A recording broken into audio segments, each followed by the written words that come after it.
అవి మెత్తని శిలలు, వాటిపై మేకల కాళ్ళ అచ్చులు. కోట్ల సంవత్సరాల నాటి నత్తగుల్లలు, చేపలు, శిలాజాలున్నాయి. ఈ శిలాజాలు చూపర్లను ఆకట్టుకుంటున్నాయి.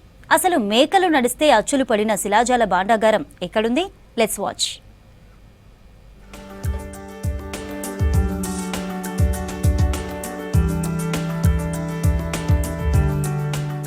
ఆదిలాబాద్ జిల్లా కేంద్రానికి 20 కిలోమీటర్ల దూరంలో దట్టమైన అడవులున్నాయి.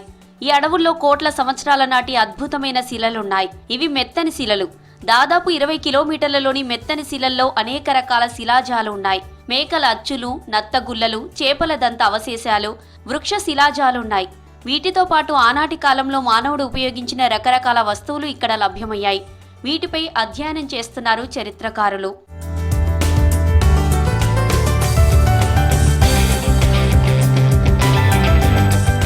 ఈ ప్రాంతాన్ని మేకల గండి అని పిలుస్తున్నారు స్థానికులు.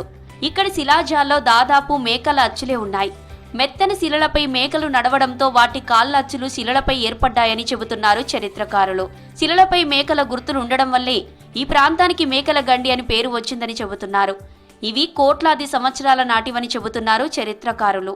ఈ బండలు అట మెత్తగా ఉన్నాయి అట.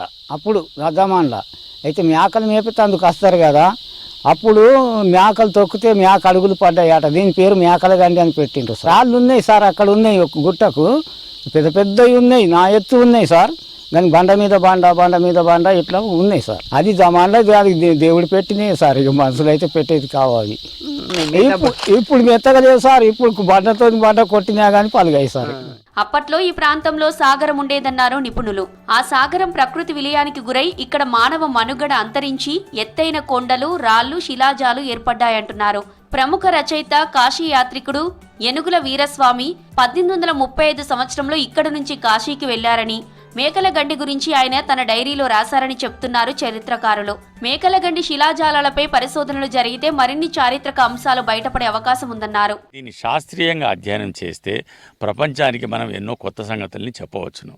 శాస్త్రీయంగా దీన్ని అధ్యయనం చేయాలంటే ఇక్కడ ఉన్న ఈ వనరులేంటివి, ప్రకృతి సంపద ఇప్పుడే అపారమైన, మిగతా అన్ని ప్రాంతాల కంటే ఆదిలాబాద్ జిల్లా అపారమైన ప్రకృతి వనరులను కలిగి ఉన్నది. ఏనుగుల వీరాస్వామి రాసిన దాని ప్రకారం ఇక్కడ మేకలగండిలో ఉన్న అడవి బల్లెం దూరని పాటిదని చెప్పవచ్చని ఆయన రాశారు. అంటే ఎంత చిక్కటి, ఎంత అడవి. మళ్ళీ తర్వాత ఆయన వ్యాఘ్రభయం జోరని రాశాడు. వ్యాఘ్రభయం అంటే పులులు విపరీతంగా సంచరించేవి. ఇట్లాంటి ఈ భౌగోళిక పరిస్థితులను కలిగిన ఈ అడవిని గురించి ఒక సమగ్రమైన అధ్యయనం చేస్తే ఆనాటి జీవనశైలి, ఇక్కడ నివసించిన ఆది మానవుల ఆ జీవనశైలి, వాళ్ళు ఉపయోగించిన కొన్ని పరికరాల్ని కూడా మనము చూడవచ్చు.